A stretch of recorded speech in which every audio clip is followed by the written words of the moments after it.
Namaskar and welcome to Daily Global Insights, episode 256. Viewers, we need your help. As soon as this program starts, kindly press on the like button so it can reach its maximum potential. Today is Wednesday, and here are the main points. The Afghan lies. Who is lying? Generals? Defense Department? The State Department? The President? Or a hidden hand? Chinese troops crossed LAC in Uttarakhand last month. Delhi riots pre-planned and premeditated and a conspiracy to stop the government functioning. Fumio Kishida is elected as the new leader of Japan's ruling LDP. And Naftali Bennett says we are acting against Iran now. Sridharji, namaskar and welcome to PGurus channel. We are going to start off with US news. We have at least 6 major challenges that is confronting the nation, and this is not exhaustive. Welcome to PGurus channel, sir. How are you? Namaskar. Good morning to everybody. I'm very good, sir, and looking forward to another exciting Wednesday. We have plenty to talk about. Yes, indeed. And let's start with the spiraling COVID. We have 10 million active cases in United States now. New York has shot past 300,000 in less than a month. Texas, Florida excluded, witnessing the wrath of illegals and Biden vaccine denials. Sridharji, COVID, this is something that is a self-inflicted wound by the Democrats. They thoughtlessly pandering to the regressives have done what they have done now. And now they are continuing to do this thing. It is one wave after another. First it was Central America, then it was Afghan, and now it is Haiti's. When is this madness going to end, Sridharji? The madness right now, as we speak, doesn't seem to have any end state to it. Plus, there is no leadership confronting the border issue, which prompted President Obama to come out and make a statement. We can't have an open border. Every nation has a boundary. I said to myself, amazing, Mr. Obama. You said that you introduced DACA. You wanted to normalize 8 million plus in. It is your constituents. It is your ex-vice president who believes that he needs to have open borders. You have a whole bunch of progressives who say they campaigned on the specific policies. So what you're seeing here is the repercussions. And given the sympathetic attitude towards the Democratic Party and especially the progressives, there is nothing that is getting covered. Only thing that is getting covered is the mandates. If you go back to Daily Global Insights, we reported less than 85,000 cases, probably about 4 to 6 weeks ago in New York, saying that it is abating, it is concentrated in California. New York is now back. It's in the top 5 or 7 at more than 300,000. Of course, Californians dominate with around 2.2 million or 2.3 million. And then, of course, Florida is, it was around 1 million. Now it has come down. And Florida has got 2 problems. There's videos which is showing all these illegals coming in, plus that monoclonal treatment they are denying. So both the senators as well as the state governor, Mr. DeSantis, are crying foul against Biden. And the debt ceiling that is going to aggravate, and all the work done in the past is going to be cast aside. For the debt ceiling, so there are 2 intransigent positions, the progressives and the moderates, and they are on opposite sides. The country, in my opinion, should be moving towards the moderates and not the regressives. Sridharji, how do you think this is going to end? The way this is going, for example, the debt ceiling has now been defeated. If you recall, again, we reported in Daily Global Insights that Mitch McConnell is saying, you have the mandate, you are passing everything through your reconciliation or outside the remit of filibuster. So go ahead and pass it by yourself. But Chuck Schumer thought that he will get away. He may have 3-4 Republican swing votes to pass the debt ceiling. Lo and behold, Mitch McConnell won the day. The Republicans stood in unison just as Democrats, and they said, no way, you go and get it done because this is a debt to the nation. The way I it, the discussions are now going on. Biden has canceled his trip to Chicago, and they somehow now want to tag debt ceiling not to that $1 trillion bill which is needed for those states impacted by the most recent storms, but they want to tag it to that mega bill, the mega bill of 3.5 trillion. They believe that they will use the reconciliation process again for the debt ceiling. So effectively, the Republicans are saying, okay, tie a string around your neck and put all these things. At the end of the day, you're going to be judged in the 2022 elections. The Afghan lies. Who is lying? Generals? Defense Department? The State Department? The President? Or a hidden hand that is working behind the enemy lines?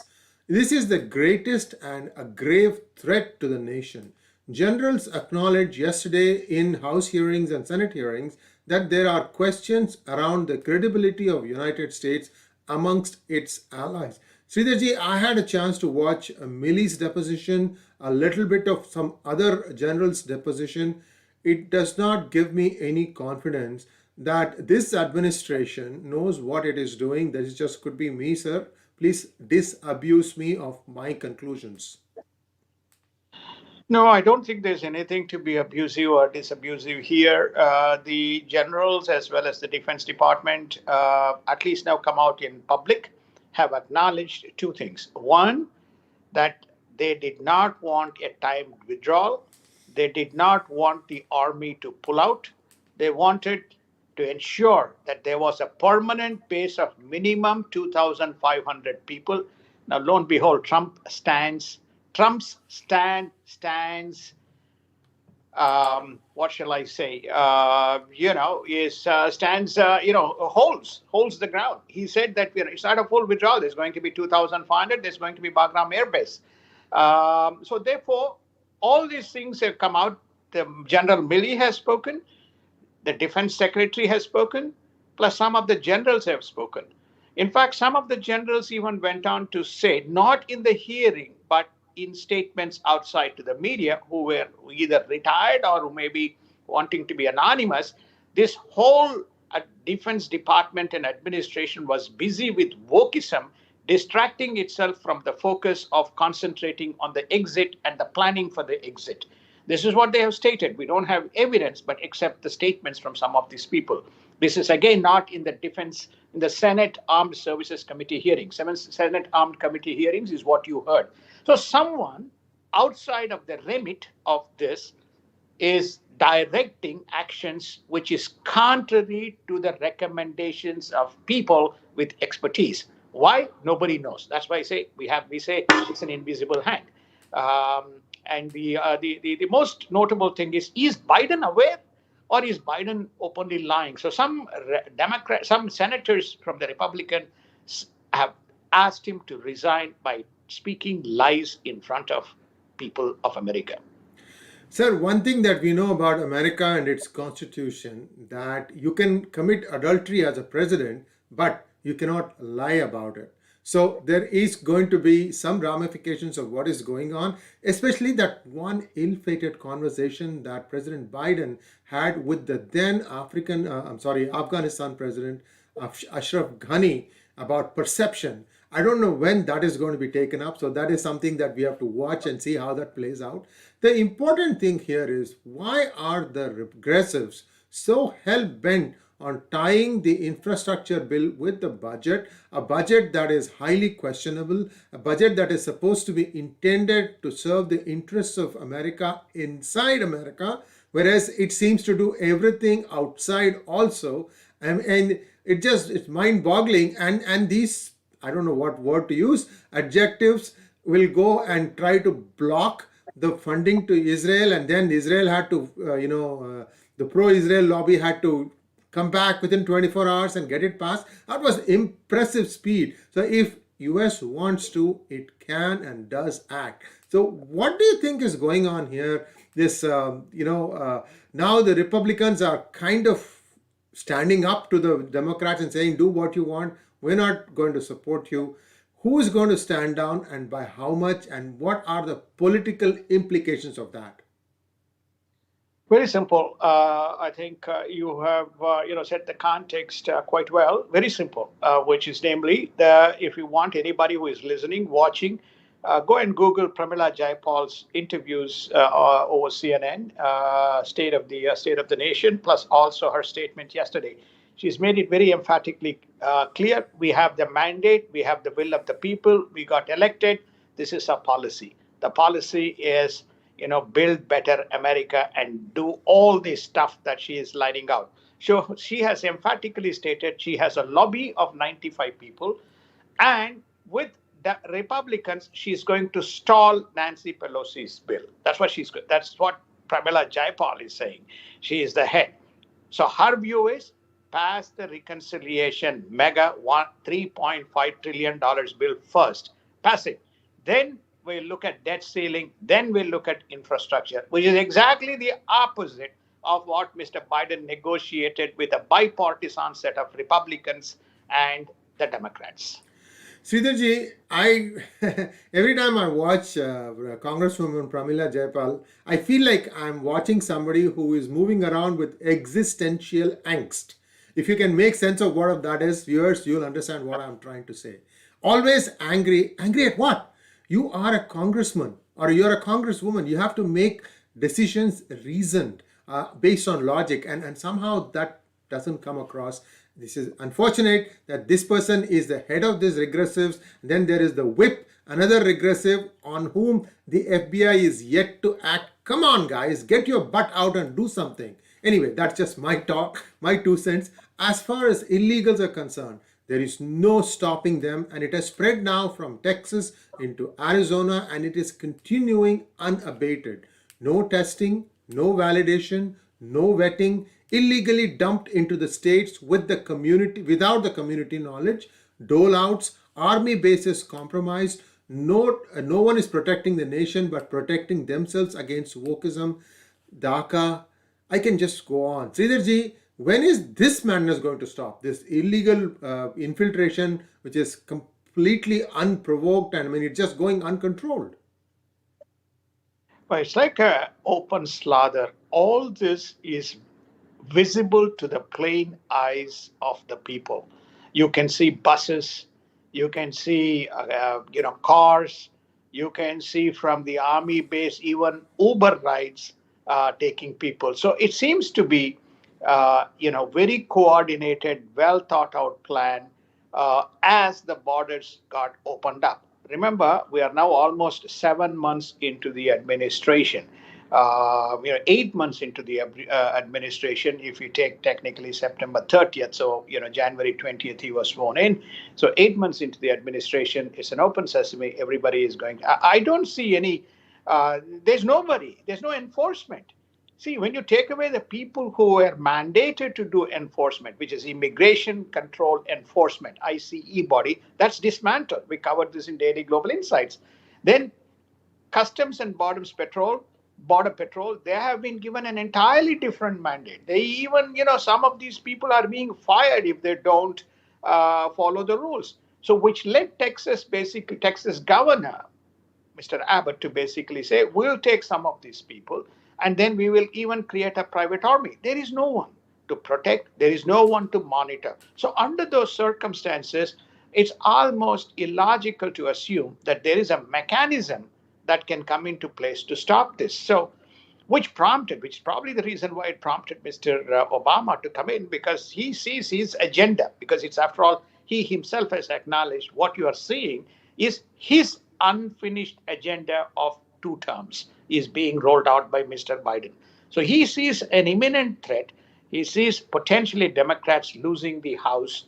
If they lose the House, then their whole agenda and Biden's economic program under his presidency is out of window. So, to Essentially, answer your question, yeah, yeah, yeah. Essentially, he becomes a lame duck after 2 years. I see the point, sir. I mean, yeah. it's bad enough that when he has the mandate and the majority, he's not able to do much, at least of his own volition. That's how it looks like. You make your own decision. So, you wanted to say something. No, I said this to your fundamental question: is there any way this is going to end? There's no way. There's no police. There's no law. So when you have no law, how are you going to enforce? How are you going to even catch the thieves? There's no law. So let's look at what the Democrats have been doing for the past 6 7 months. There is an abject surrender to the Chinese and Israel bashing going on, Hindu bashing going on. If it was not for the Republicans and some sane Democrats, we would be completely like, this is United States and this is our opinion, we would be like a left-wing socially leaning caliphate.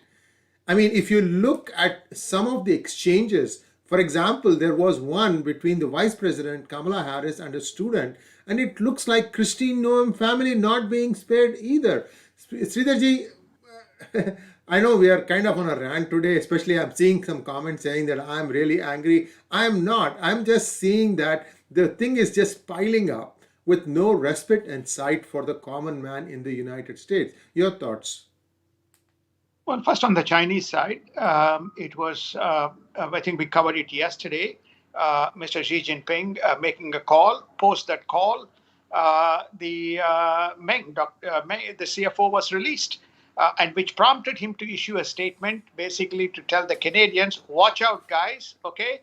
And be careful what you choose for because, I could do the same next time you try and do this. So effectively, we have given legitimacy to Mr. Xi Jinping to act as he sees as fit. We have a Democrat we have covered already who is attempting to stop all the things that investigations around Chinese influence and interference into various academic and scientific institutions. This is a Californian Democrat whose name we have mentioned already. We have no investigation into COVID. So effectively, we have surrendered and we are being dictated by Mr. Xi Jinping what we should do and what we should not do. We have also got all these different bodies and groups, whether you want to call it as AUKUS, or whether it is called Quad, or the variations, or the new trilaterals. None of them have any teeth to take on and issue a warning to the Chinese.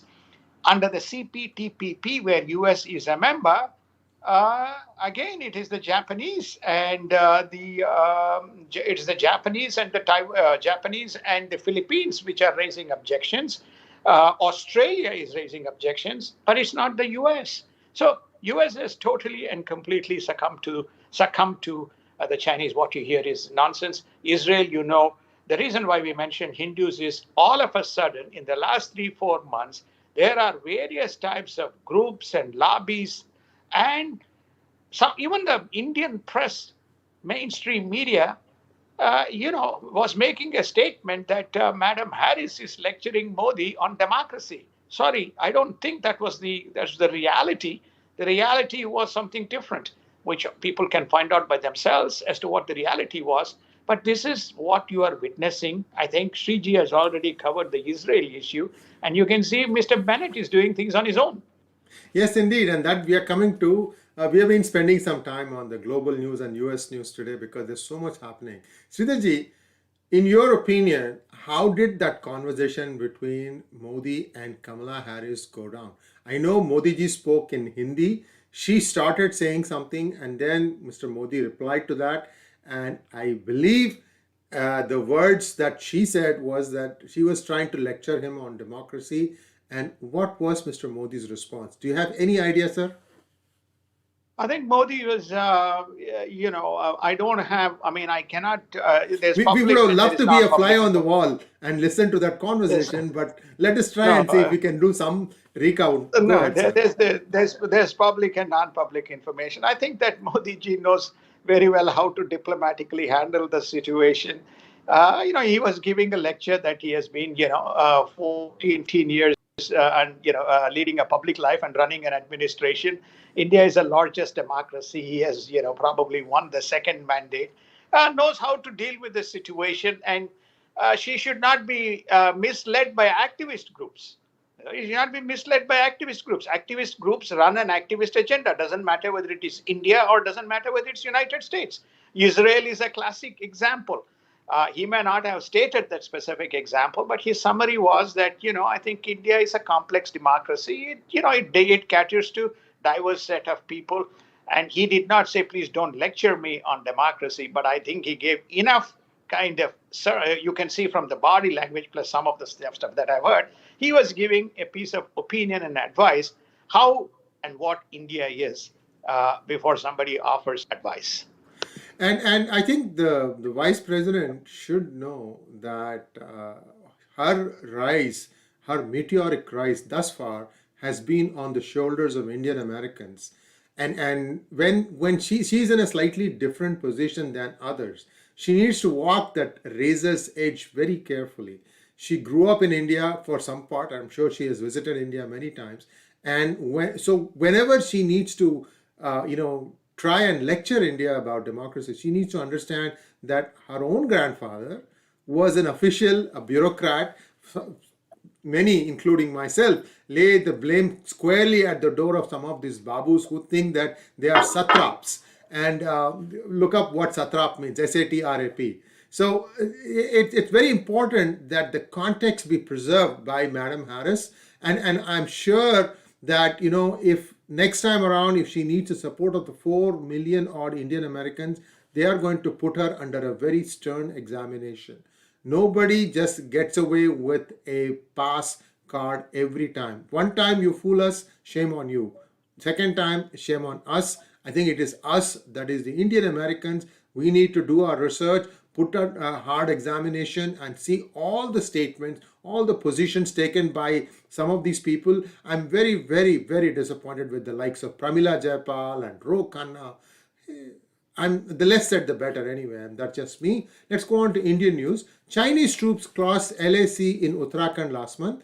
Delhi riots were pre-planned, premeditated, and a conspiracy to stop the government from functioning. Sridharji, these two, perhaps you can dwell on them because we are now well into this program, about 20 minutes, and we need to kind of keep going fast.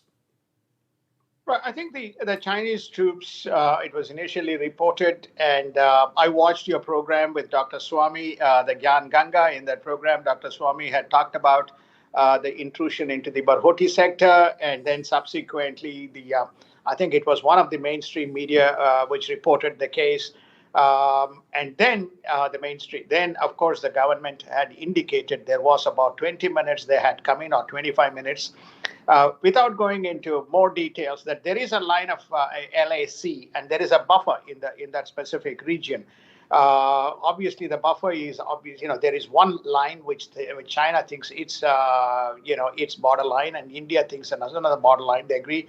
So there has been now more recent intrusions. This is a more recent one. This has not happened before.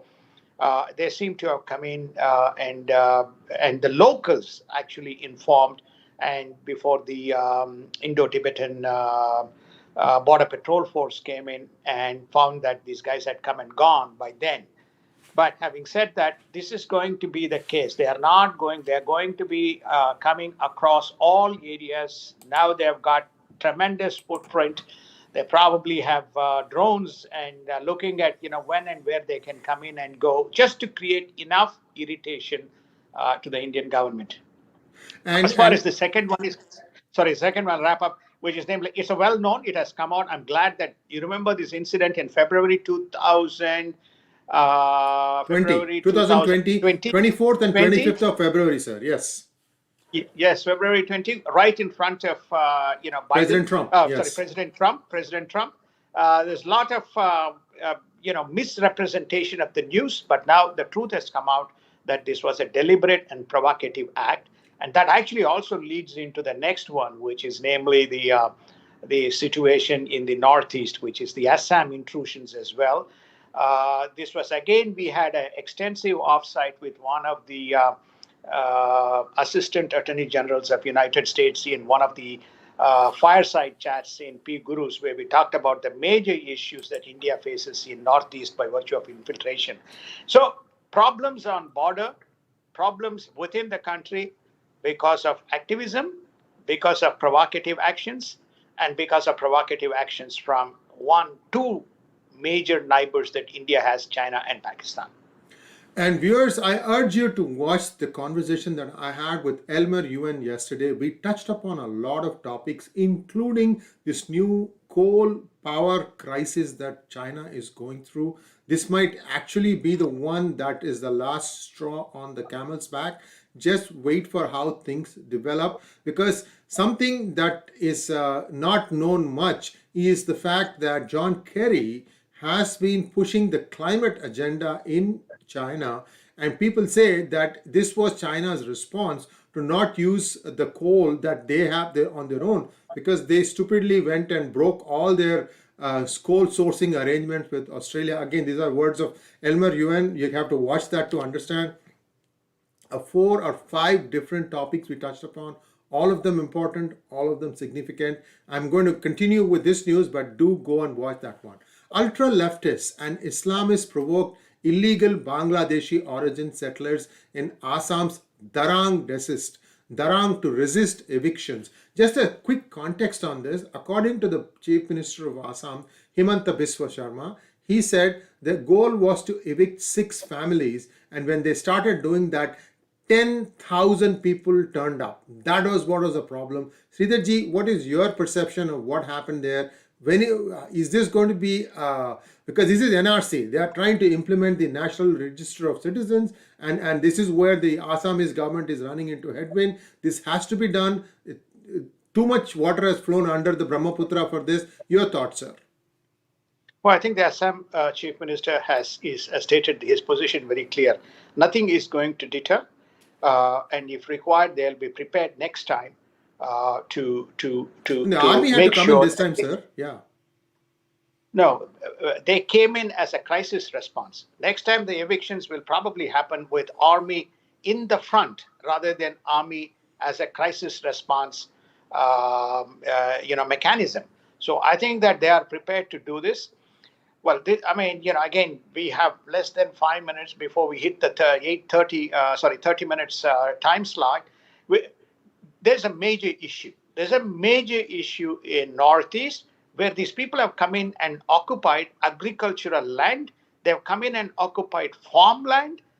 They are taking possession of resources, which is actually hurting the ecosystem of the country, ecosystem of the state.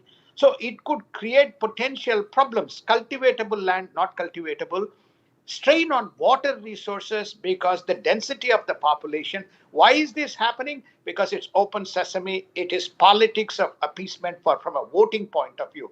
All people have to look at also is Bangladesh economy. The Bangladesh economy inside may be growing, but they don't have access to those markets post pandemic or during pandemic that they had before. So they're forced to come into the adjacent nation, which is the adjacent nation. That's why we have Rohingyas here. We have Bangladeshis in India. So there's a lot of people who are coming into to India to take up jobs and to occupy places because it is, India is, whatever it is a generous nation. It's not an affluent nation. It's a generous nation.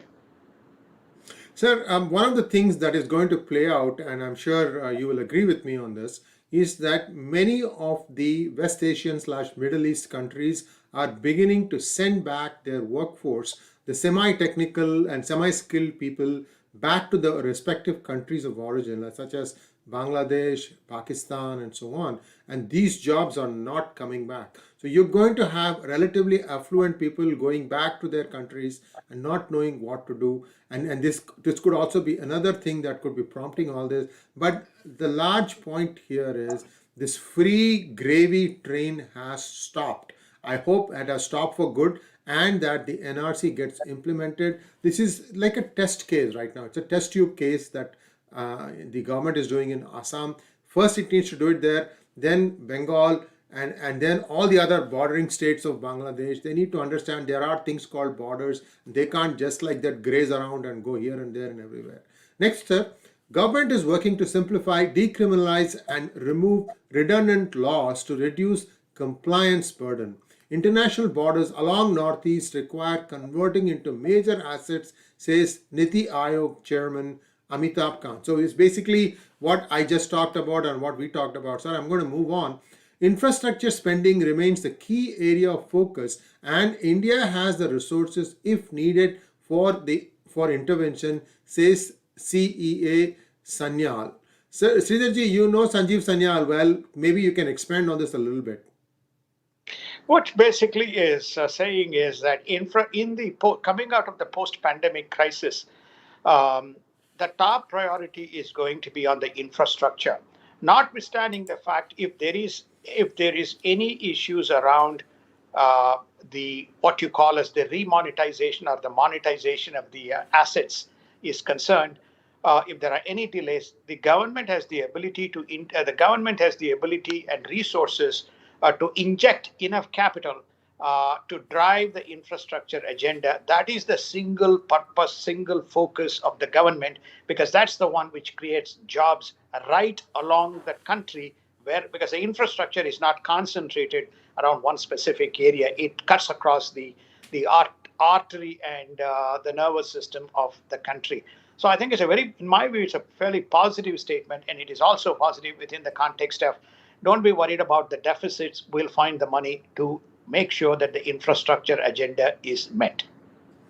And S&P forecasts India's GDP to grow at 9.5%. We have been talking about this. And let's move on to the next point. PM Modi launches 35 crop varieties with special traits to climate change and malnutrition. Sridharji, I hope these are not genetically modified. No, I don't think they are genetically modified, but I think they are coming up with new ways. This is where Israel, if you recall, has helped India in a number of ways. Again, we covered this in Daily Global Insights. They created what they call centers of excellence in a couple of states, which has now been extended to 11 states. So they're coming up with not only the crops which can be seasonally modified and seasonally what you call grown in the same area where only single crop was being grown. The second is they have also improved and enhanced the irrigation system, the drip irrigation system, which helps further to fuel this feast and famine issue around the water resource management, which is prevalent in India. India also has got a problem on water tables because of the various activities and construction programs. So I think what they're trying to come up with is how to extract more value, but not through this genetically modified, but better implementation of the agricultural programs. In global news, Fumio Kishida is elected as the new leader of Japan's ruling LDP. So this is a surprise. The runner was not Fumio. The front runner was Mr. There were only two, Kishida and Kano. We covered this Hmm. again yesterday, Right, right, right. and we covered it before. Yeah, so Kishida is the former foreign minister. He's a diplomat.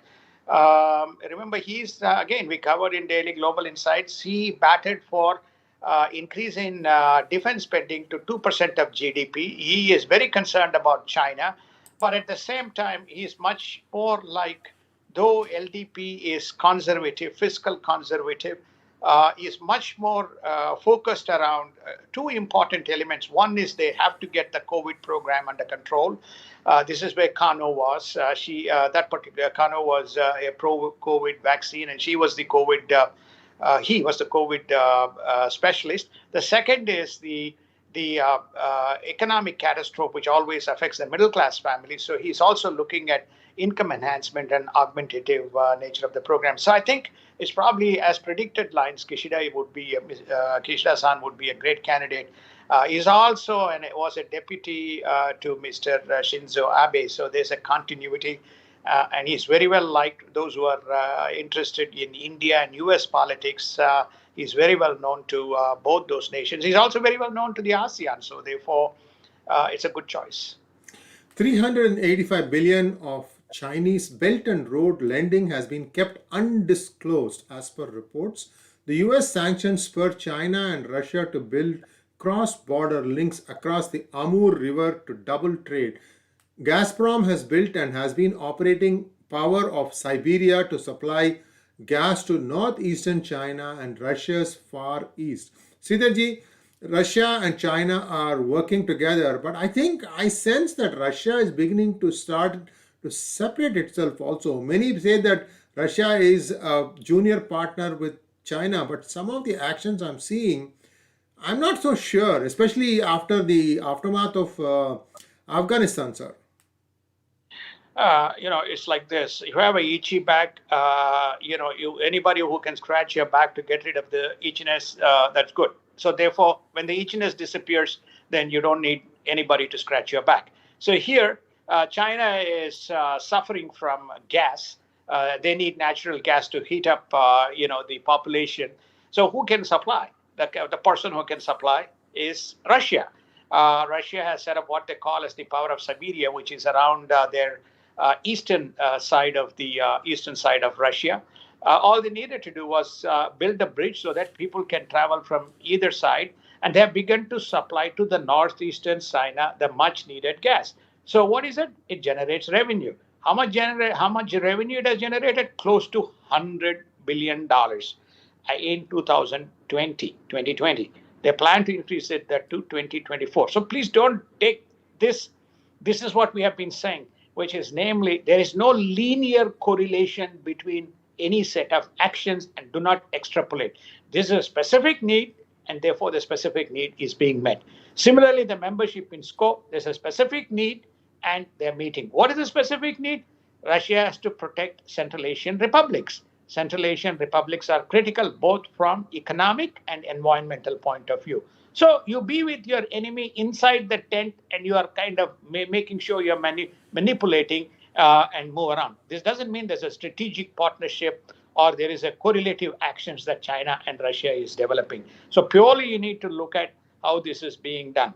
The other important message that has to be delivered is sanctions has no relevance. Indian pundits and Indian commentators must get this right. There is a new policy in place. No BDS. No bans, no divestments, no sanctions. That's the policy. Unwritten policy. If you want proof for this, please listen to the Korean diplomat who is going to be nominated as Israeli ambassador. Listen to his briefings to the Senate. No BDS. So that is the policy. So doesn't matter what Russia does, doesn't matter what China does, doesn't matter what Iran does, there will be no sanctions. Diplomacy is the way to go, is the policy. Quad nations must engage in multi-layered efforts to deter China, say analysts. Hostage diplomacy fears linger after the China frees Canadians. This is in exchange for the CFO of Huawei. Sridharji, again, there is a subtext here that can be gleaned from watching the video with Elmer Yuan, because I did ask him specifically this question as to what did the United States gain when they were trying to keep the CFO of Huawei in jail in Canada for them, because US also signed off on this, otherwise the exchange would not have taken place. So what did the US gain? To know more about that, do watch that video. Your thoughts, sir? Well, I think I'll also differ to your view, which is namely watch the video, but there seems to be some action that is, without watching the video, all I can say is that very specific point here. One, there was some discussion that took place between Mr. Xi Jinping and Mr. Biden, of which we are not privy to. We only concluded, we compared this, we again covered this in Daily Global Insights, as there's something to do with Hunter Biden. This is something that was reported by mainstream media in United States. Is this Hunter Biden question back? And you also need to look at some of the relatives of Mr. Biden and the other kinds of activities that are going on, whether there's anything correlation that resulted, because it didn't stop there. It prompted Mr. Xi Jinping to issue warning to the Canadians that not to indulge in this game, which is very, very worrying. The first country, I repeat, the first country which warned its nationals was United Kingdom. We again covered this in Daily Global Insights. In the United Kingdom stated, be careful when you go to any of the Chinese territories, including Hong Kong. There could be repercussions coming as a result of Chinese actions. So stick to the policies. We prefer that you don't take responsible positions and do anything which is against the China. UK was the first. What you're seeing is the repercussions. And again, as far as which American institutions are continuing to do business with China, according to Elmer Yuan, you should watch that video. I'm sorry, I keep plugging for it. It's not on purpose. It's just that so many questions that we are asking today in this hangout are already answered 24 hours ahead. Turkey plans drone-heavy roadshow in display of future warfare. Taliban has warned US against the usage of drones over Afghan territory, violating its sovereignty, says a media report. Iran reneges on IAEA access to site where cameras were damaged, and Naftali Bennett says we are acting against Iran now. Israel lays out a three-pronged strategy to tackle COVID-19 because there is a spurt there also. Sridharji, let's take a look at Afghanistan, then Iran, and then Israel. Afghanistan is very clear. It has now issued a warning, obviously prompted by some of the powers be, that United States cannot use drone technology or drones, violating the sovereignty of the nation. Somebody has to politely tell the Taliban, "Excuse me, sir, you have not stuck to the norms that you said that you signed up to in Qatar. You basically have a regressive administration. You threw out the democratically elected people. You are violating the human rights, and there is no legitimacy for you. The fact that you are not even invited to United Nations is because nobody wants to have 9 members of the United Nations Permanent Security Council would have no bar of this UN. And then you have the 5+1, which is P5 plus India. There was no consent even to bring the Taliban in terms of, with notwithstanding China and Russia present. United States, by the way, voted was benign indifferent. It made not, one way, neither one way or the other way. France was very active and opposed it. So you can see that there is no consensus. So Taliban to say that it has got a sovereignty by virtue of a guerrilla movement taking over with no recognition from anybody has no legitimacy. Including The interesting Pakistan. question, including Pakistan. The story is, will the U.S. respond? That's the first. That's the question for that. We say, well, if there are bad guys, we're going to come after bad guys. Doesn't matter who they are. This is what Mr. Biden said. Whether that'll also be a lie, we'll see soon. As far as the Iran situation is concerned, they have now, they said yes, they said no, they said yes, they said no. Now basically they have reneged on the inspectors coming in and looking at that specific site where the cameras were damaged. If you remember, whether they called it a sabotage or whether somebody kind of did it, or Took whether a it hammer was to it. Israel. Yeah, so put a hammer to it. So Iran doesn't care anymore. Okay, it's very clear. No nation in the world, we again covered, Iran doesn't care. As far as Turkey is concerned, it is, drones is its new weapon. So it wants to ship drones to all those countries which wants to use drones, as an offensive, defensive weapon. So they're going to start shop around. Sridharji, I know you are a James Bond fan. I'm reminded of one of those movies where there is an illegal arms bazaar somewhere in East Europe where everything gets sold for a price. And I'm wondering if there is a commodity called Hunter Biden files that has been sold to just about any bidder who wants to get it, Xeroxing and then sending it to anybody they want. That's what it looks like, because even Iran is basically telling US where they can take their policy. EU and China must continue to talk despite differences, says the EU officials. EU can no longer guarantee membership to 6 Balkan countries, fearing political backlash in member countries.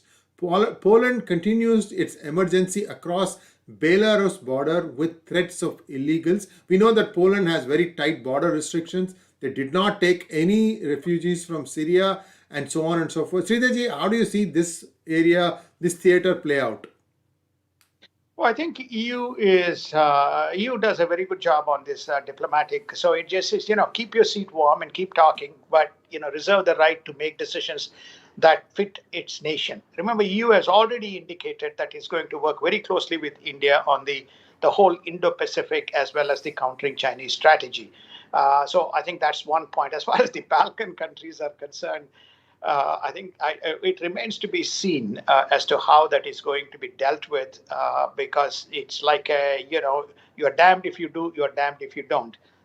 The reason why you're damned if you do and you're damned if you don't is that you have there is a possibility. There's a possibility that this can go into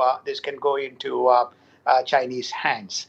Okay, so that's the EU. I just want to wrap with one thing around coal. I don't know. I have not watched Elmer's video. Okay, Asia Development Bank is no longer funding the mining operations which it used to do in several Asian countries. Okay, so there is a potential future shortage. So there is a tremendous amount of rationing that is going on. Two big consumers of coal are going to be India and China. This is where Mr. Piyush Goyal's statement that Australia continues and will be a strategic partner in terms of resources is this. So Australia may use that as a weapon, basically say, no, bad luck, and the coking coal will go. So there is a future supply chain disruption that historically used to be funded by Asia Development Bank is not going to be funded. I think we may have partially touched it in one of the daily global insights. That is why you are seeing a rise in coal prices plus hoarding because of the demand situation. With that, I wrap Absolutely, up. absolutely. And the last item in our today's broadcast, market news: U.S. stock futures inch higher after Nasdaq fell yesterday.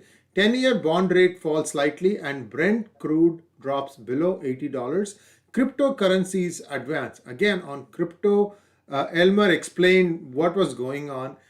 I don't know why I say this thing. This was one of the best hangouts I ever had because I kept asking different difficult questions of Elmer and he rose to the plate like a champion. Please do watch that one. Please do like the show. Sridharji, if you want to wrap up No, on the one markets, then minute, we sir. can Was call it his a wrap. yeah, yeah, no, 1 minute, 1 minute. Was his question around broad global crypto or was it about the No, Chinese banning the Chinese, cryptocurrencies? Chinese, Chinese. Why did the Okay, Chinese ban okay, crypto? okay. It was all Okay. China So centric, sir. watch daily global insights to have a broader understanding of the cryptocurrencies. Watch the ban about the cryptocurrencies by the Chinese in Elmer's program. So that's my Yes. 2 cents speech on that one, sir. So with regard to the markets, the interest rates rising has an implications on the pricing in the market. So therefore, the other big issue that is confronting the story here is the debt ceiling. The debt ceiling is going to play out until it is resolved. October 15th, we run out of money. September 30th, the quarter closes. They have to start furloughing. So therefore, there's a significant consequences. Where would the money go? The money will go to crypto. The money will go to a speculative currency or a commodity whenever the markets are confronted. Whenever the rates rise, the market shift from the tech. Whenever the rates are low, the markets go back to Nasdaq. So you can see the Nasdaq correlation to what happens. You can also see the market correlation to the cryptocurrencies.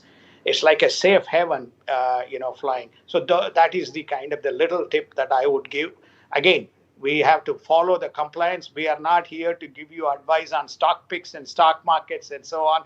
We just simply giving you an opinion. Thank you so much. Thank you very much, sir. And we'll be back again tomorrow. And we will appreciate you to like the program right at the beginning because that helps this thing to go viral. Thank you very much and namaskar. Namaskar. Thank you so much. Have a wonderful day.